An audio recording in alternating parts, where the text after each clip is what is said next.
Perkenalkan, nama saya Fani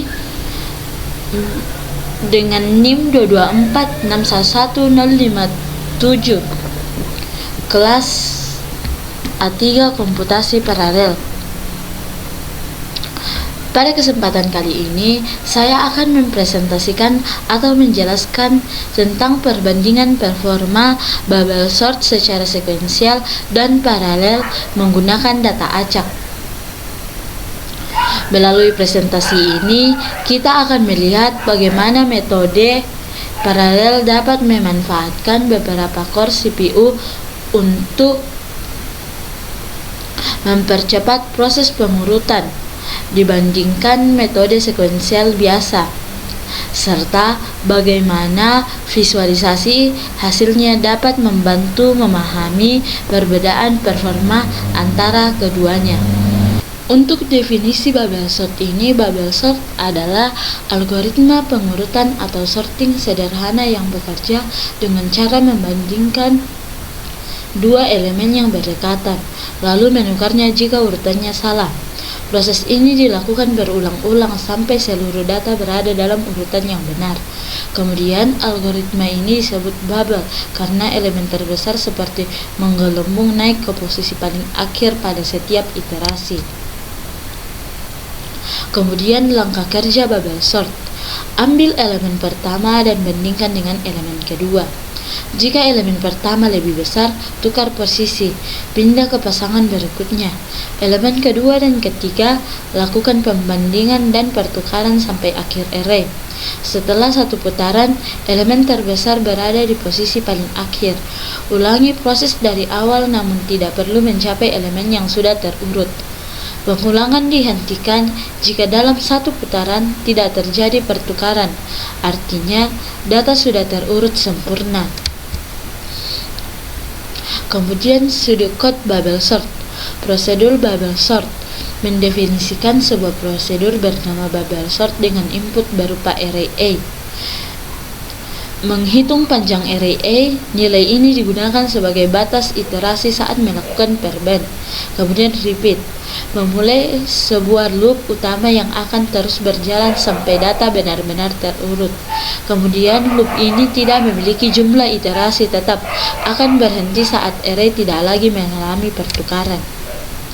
Kemudian pseudocode bubble sort tentang false menandai bahwa pada awal iterasi sebelum ada pertukaran elemen, variabel ini digunakan untuk mendeteksi apakah array sudah terurut. For i sama dengan 0 to n sampai 2 do, memulai loop untuk membandingkan setiap pasangan elemen. Loop hanya sampai kedua karena elemen terakhir akan dibandingkan dengan elemen sebelumnya. Kemudian if a, untuk mengecek apakah elemen saat ini lebih besar dari elemen berikutnya. Jika ya, berarti posisinya salah dan perlu ditukar.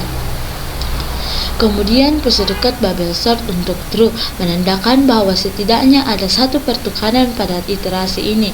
Jika swapped tetap false hingga akhir, berarti array sudah terurut. And if mengakhiri blok kondisi if. And for mengakhiri loop pembanding pasangan elemen. Kemudian until swapped sama dengan false mengakhiri loop utama. Jika dalam satu putaran tidak ada pertukaran, berarti data sudah terurut dan proses dapat dihentikan. End prosedur mengakhiri prosedur bubble sort. Selanjutnya kita akan menjelaskan tentang program yang saya buat ini.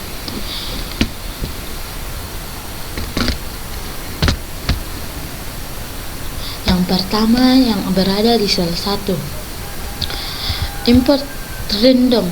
Import random adalah digunakan untuk membuat data acak random untuk diurutkan. Sedangkan import time adalah digunakan untuk menghitung waktu eksekusi program. Kemudian import multiprocessing. Import ini digunakan untuk menjalankan proses paralel sehingga sorting bisa dilakukan pada beberapa core CPU sekaligus. Kemudian import matplotlib.pyplot as plt digunakan untuk membuat grafik perbandingan waktu eksekusi. Fungsi-fungsi ini untuk mempersiapkan library yang dibutuhkan untuk simulasi sorting, pengukuran waktu, dan parallelisasi dan visualisasi hasil.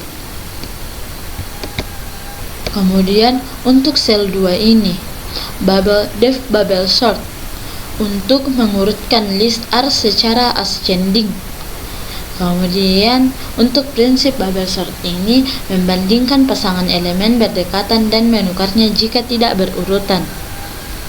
Kemudian untuk for E in range, iterasi untuk setiap elemen ini untuk mengurangi jumlah elemen yang harus dicek setiap iterasi karena elemen terbesar sudah bubble ke akhir.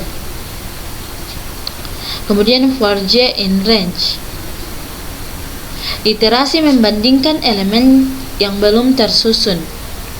Kemudian menukar elemen jika urutannya salah. Fungsi utama ini untuk mengurutkan data menggunakan algoritma bubble sort, yang berarti sangat sederhana tapi lambat untuk dataset besar. Untuk data sel 3 ini, data random rendered ke 18.000 angka. Ini untuk membuat list berisi 18.000 angka acak antara 1 hingga 9.999. Kemudian untuk perintah ini, untuk perintah data copy ini untuk digunakan agar list asli tidak berubah saat disorting. Kemudian untuk data start, menghitung waktu mulai dari selesai sorting. Dan check time sama dengan end sampai start, menghitung total waktu eksekusi. Sedangkan printf ini untuk menampilkan 10 elemen pertama untuk verifikasi. Contohnya, jumlah data ini sebenarnya 18.000. Data sebelum proses sorting 1995, 8668, 821, 5013, 7011, 7815, 9108, 5544, 5881, 4438. Data setelah proses sorting. Yang pertama 1, 2, 3, 4, 4, 5, 5, 6. Ini untuk berurutan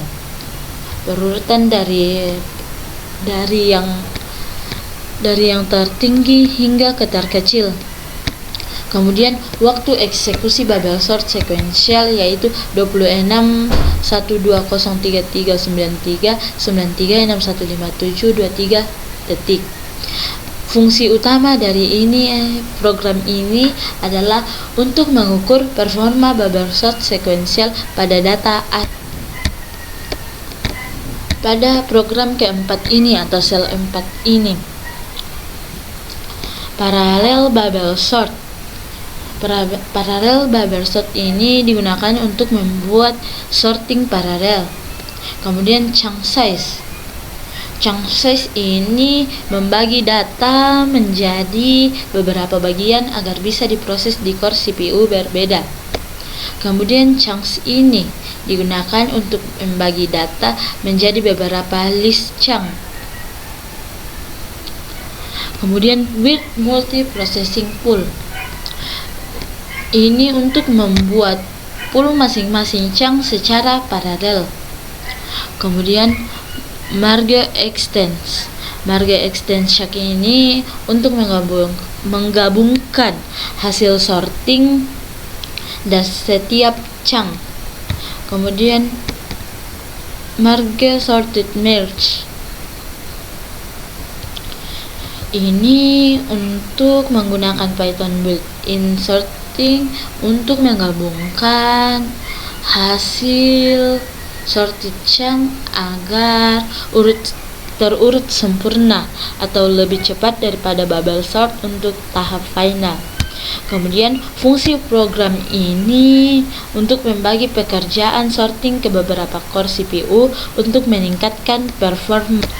Kemudian program yang selanjutnya adalah Cell 5. Cell 5 sama seperti Cell 3 tetapi menggunakan parallel bubble sort. Yang pertama, num proses.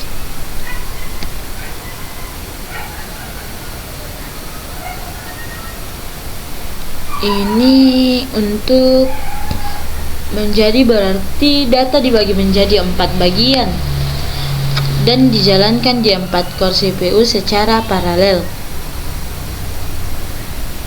Kemudian part time end untuk waktu total eksekusi bubble sort paralel.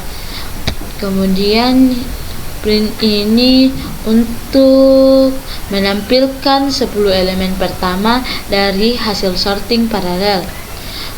Kemudian jumlah datanya 18.000.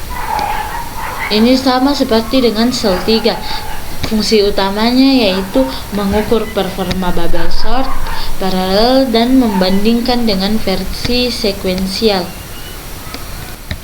Kemudian untuk Cell 6 ini, bar PLT bar digunakan untuk membuat diagram batang untuk membandingkan waktu eksekusi sekuensial dengan paralel. Kemudian untuk PLT show ini menampilkan grafik. Kemudian print ini untuk menimbulkan atau menampilkan kesimpulan performa. Kemudian if part time ini digunakan untuk menentukan mode mana yang lebih cepat. Fungsinya yaitu untuk memvisualisasi hasil perbandingan performa dan menyimpulkan apakah paralel lebih cepat dari sekuensial. Kemudian hasil run-nya bisa kita lihat sendiri. Ini adalah perbandingan waktu eksekusi bubble sort, di mana paralel lebih cepat dari sekuensial, dan dapat disimpulkan bahwa waktu eksekusi sekuensial 26, 120, 34 detik, sedangkan waktu eksekusi paralel hanya 4, 76, 856 detik. Paralel menunjukkan performa lebih cepat dibandingkan sekuensial. Dapat disimpulkan berdasarkan hasil pengujian yang telah dilakukan bahwa perbandingan antara bubble sort sekuensial dan bubble sort paralel menunjukkan perbedaan performa yang cukup jelas. Walaupun bubble sort termasuk algoritma dengan kompleksitas yang tinggi, pendekatan paralel dapat membantu mempercepat proses pengurutan, terutama ketika jumlah data yang digunakan cukup besar. Kemudian visualisasi grafik yang dihasilkan juga memberikan gambaran yang lebih mudah dipahami mengenai perbedaan waktu. Melalui percobaan ini, saya dapat melihat bagaimana pemanfaatan multiprocessing dalam Python dan meningkatkan efisiensi meskipun tetap ada batasan seperti overhead proses dan pembagian data. Dengan begitu, percobaan ini tidak hanya memperlihatkan perbandingan performa, tetapi juga memperkuat pemahaman mengenai konsep paralelasi dalam algoritma.